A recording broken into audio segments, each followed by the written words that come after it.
Cashiers of Reddit, what products make you silently judge the persons who buy them? Had a teenage girl come in with several members of her family. They all came up to the counter practically in tears and bought a pregnancy test. She then went into our bathroom to take the test, which I thought was odd. Seems like the kind of thing you do in the sanctity of your own home. Then the girl comes out, bawling, and then her family starts bawling, and they are making a huge scene in the middle of my store. It was super duper awkward. When a guy buys feminine hygiene products and has to explain that it's for his girlfriend. Dude, nobody thinks you were buying tampons for yourself. Edit. I have learned many disturbing new uses for tampons, from alcoholic butt plugs to boner hiding apparently. Yup. I wouldn't do it when I was younger, but when I hit my mid-20s, I realized how ducking stupid that was. Need some enemas and tampons and nail polish? I'll pick that sheet up from the store for you. Just expect to get the wrong brands, or right brand wrong product, but I'll try to get it right. Once you realize you'll probably never talk to, or meet 99% of the people you see ever again, it makes doing stuff like this a lot easier. Obligate. Thanks/you/jack of all trades for the gold. Ex-cashier of 5 years here. After a while you don't notice and it all becomes the same, because you're so familiar with the items your store carries. Only time I have made an extreme judgment based on items purchased was when a man came in and purchased peanut butter, dog treats, condoms, lube and robe. Not even joking. Every time I buy lube, I always get this feeling that the cashier thinks I'm buying it to have good sex. One of our customers buys anywhere from 25 to 32 bottles of laxatives a week. Every week, and not the oral kind either. I didn't judge, but it's a great story. I saw a guy in the condom aisle looking absolutely baffled. I'm a pharmacist and went to help with an inward sigh. Some people have no idea how to use them. He said, I have no idea what I'm looking at. There are so many. I've been fixed for almost 20 years. But my boy's going to college, and I don't want him bringing STDs or any babies home with him. He got really excited when I told him about Sperm Addict and bought 5 to 6 dozen count boxes. That's a good dad. Bracelets that harness the healing energy of magnets. Freshman year of high school, I was a cashier at a local grocery store. There was an upscale organic cupcake boutique in town that sold their cupcakes for about $4 each. It was ridiculous, but people still bought them. Anyway, the owner would come in every other week and buy about 20 boxes of Betty Crocker cupcake mix and frosting. She must have had like a 2000% rate of return on those things. Edit. The cupcake boutique has since gone out of business, and the lady was a beachy soccer mom in her mid-30s, so I doubt she was the confession on here, but it's interesting to know how common this apparently is. Every week, this woman bought a shopping cart full of toilet paper. It wasn't my business to ask why, but was curious, how could anyone or any family use so much of it? One day, she said that she was glad it finally went on sale, because she donated most of it each week to the 2 homeless shelters in town. I thought that was so great. I cashiered at Home Depot. Had a dude in his mid-20s pull up to my register with 1. Rope 2. Duct tape 3. Cleaning gloves 4. Tarp 5. Bleach 6. Febreze 7. Cookies 8. Bucket 9. Sponges. I rung him up. I didn't even notice what he'd purchased until he came back in. He just said, dude, I could be planning a murder and you didn't even care. What the duck? I just lost $20. Then he went to return everything except the cookies. True story. Edit. FFS. Yes, Home Depot sells cookies. They're like right next to all the chips and sodas. They're those $0. 98 grandma cookies that come in packs of 2. Them beaches is straight fear. When parents with very overweight kids buy nothing but junk food. This isn't exactly the same thing, but I used to work at AutoZone. One day a customer came in and asked if there were any deals on our strongest antifreeze. I asked him if he meant the lowest temperature rating, and he said no, the one with the most ethylene glycol. I was really confused and asked him what he needed it for, and he told me it was because his neighbor's kids just got kittens and they were trespassing on his property. I excused myself and went back to my boss / the store manager and told him, and he told me I had to make the sale. I had to sell him 4 gallons of antifreeze to kill some defenseless kittens and absolutely crush his neighbor's kids. I try to never say I hate anybody and I never wish harm on anybody, but yeah. Not a cashier, but I worked in fulfillment for Amazon for 4 years. I can't tell you how many times I checked out the name on the label for a shipment of questionable combinations. Memorable shipments: lube plus dildo plus baby Einstein video, 16 bottles of laxatives plus adult diapers. Anytime someone orders Thai hookers. 101. What you must know about sex and prostitutes before coming to Thailand. TL. Doctor, don't ever think that buying something online means that you escape the judgment of others. Lol, I have often thought about that. I shop for several family members via my Prime account. I like getting add-on items when I can and do not like having items coming in all week at random, so I try to group my purchases. I have ordered combinations such as cinnamon sticks, multi-pack condoms, mouthwash, birthday candles, tarps and hemorrhoid ointment. Now I know someone is looking at those order and thinking, what the F?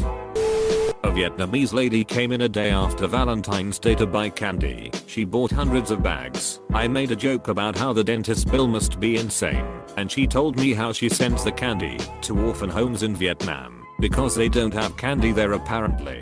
Don't judge a book by its cover, guys. Edit. A few words. Edit 2. Stop saying it's BS. The story is true, whether the lady lied or not. However, I don't know, but I'd like to believe that she is just a good person. I know a guy that purchases cases of water-based lube every other week to donate to homeless shelters. I worked as a cashier at Kmart once, and it was like my 3rd week there, and then this couple came into my line. They were buying lube, tissues and condoms. As awkward as it was, I had to ring them up. Then out of the complete blue the guy asks me, hey, you should ask me what I'm going to do with those. My supervisor turns and looks me dead in the eyes as a literal ball of sweat drips from my brow. I'm awestruck. I continue to ring them out in silence, then I say I'd rather not. They both laugh at me and I just continue to ring them out. Heavy judgment because the chick was really hot. Picture it. October 31st, 1974. My mom sends 11-year-old me to the store for a bag of apples, and my dad needs Gillette razor blades. The cashier looks at me like I just stuck a dump on her conveyor belt. Not a cashier, but I have a story. I got rectal cancer at age 28. I had my rectum removed. During recovery I became completely incontinent, so I had to start wearing Depends. Just for clarity, I'm a tall, skinny, relatively well-dressed young woman. The teenage boy checking me out at Walmart let out a quiet damn when he bagged them. The only people I silently judge are the ones trying to make up a reason for me to not silently judge them. So what if you eat that whole cake by yourself? Live a little. My old roommate used to get grocery gift cards from his mom every other week. It was her way of taking care of him and ensuring he got a good meal. Only he used them to buy the same thing every time. One steak, whatever cut was on sale, a 12-pack of orange soda, and a half-sheet birthday cake. A cashier once talked shit to my grandma when she bought pig's feet. I think they are gross too, but I don't want you talking shit to my grandma about how gross they are. Mind your business. Not a cashier either, but when my friend would buy Depends, you could tell the cashier and everyone in line would judge him hard. He was a 23-year-old college kid who still peed the bed when he drank. He tried his best, mannered it. No, he didn't wear them to parties. He tried to remember to put them on when he drunkenly got home. This led to him putting them on backwards multiple times. This effectively kept his piss out of his diaper and in his bed. Once he forgot to put them on and brought a girl home. Let's just say he convinced her that he drunkenly showered in the middle of the night. Her ride home must have been mortified. He's not my friend anymore. I'm a clerk at a convenience store. Not something I judge harshly for, just something I've noticed and I think is funny. Teenagers buying condoms. Most adults buying condoms just come in, grab the condoms, pay for them, and leave. Most people are having sex, and adults realize that no one cares. Teenagers buying condoms are super awkward about it though. Typical scenario, a couple comes in, they look like they are about 15 or 16. The girl hangs out by the front door, looking around awkwardly or just staring at her phone. The boy will walk up and down the candy aisle, candy on one side, health and beauty stuff on the opposite side, pretending to look at candy, but keep looking at the condoms, to try to see what the selection is without looking, like he's looking at condoms. Bonus awkwardness if he texts his girlfriend to ask her opinion, while she's standing right in front of me waiting. He'll then grab the absolute cheapest piece of candy he can find, and a box of Trojan fire and ice, every time. The way the kid wants it to look is I dragged my girlfriend down, because I absolutely needed a single lemon head right this second, but I suppose I'll grab condoms while I'm here. Then after one of them pays, they'll quickly walk away with their heads huddled together acting like they just got away with something. I always want to tell them that they don't have to treat it like something shady or dirty, and that no one gives a shit. But I'm happy they're using protection, and I worry that even mentioning it would embarrass them enough to risk not coming in next time. Every time this question comes up, I wonder, what makes you think I think anything about you? I think about my feet hurting, my back aching, and how long until my shift ends. You?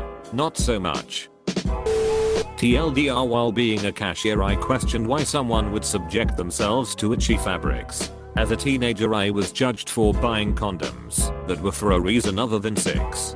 The only time I can remember having a thought about a customer was when they bought our camouflage print lingerie with pink edging. I honestly could care less if they wanted to buy it, even though I thought it was hideous, but while folding it, I couldn't get over how itchy the fabric was. I was curious about why someone would subject themselves to that. My shopping habits were judged by a cashier when I was 14.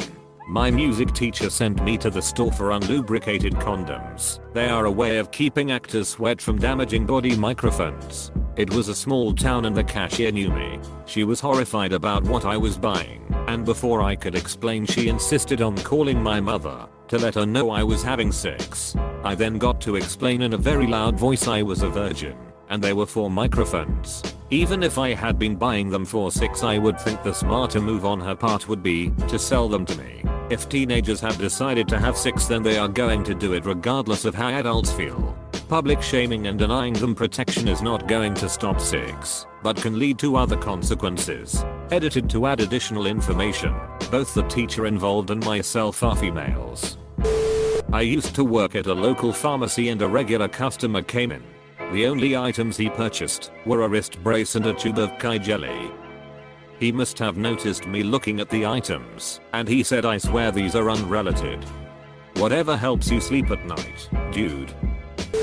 When parents get angry at their kids for wanting a 50p pack of stickers, or some cheap child's magazine saying we don't have enough money for that, whilst paying for cigarettes and lottery tickets. I used to work at a save-a-lot as a cashier. Our client base tended to be a little lower on the economic ladder. At the first of the month, when the benefits get loaded to their cards, I always hated to see people push a cart up full of soda, chips, etc. These people also usually tended to be in poor health. I didn't really judge them, I more felt pity for them. I also didn't like seeing people who would come in with the PIN number for their card on a piece of paper. It was a small town. I know that wasn't your card. I didn't hold it against the people who had the misappropriated card, but more against the people who sold their $300 worth of food stamps for $150 so they could buy alcohol, cigarettes, drugs, etc. The sad part was, a lot of the people selling had kids.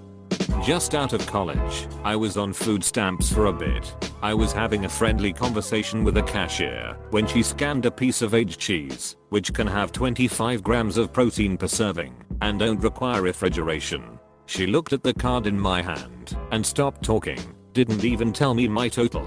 I ran into similar problems at the farmer's market and Trader Joe's. Sometimes there's no pleasing off the grab apple, and you really shouldn't have to when it's food you're taking home to eat yourself. It should be no one's business what I'm buying.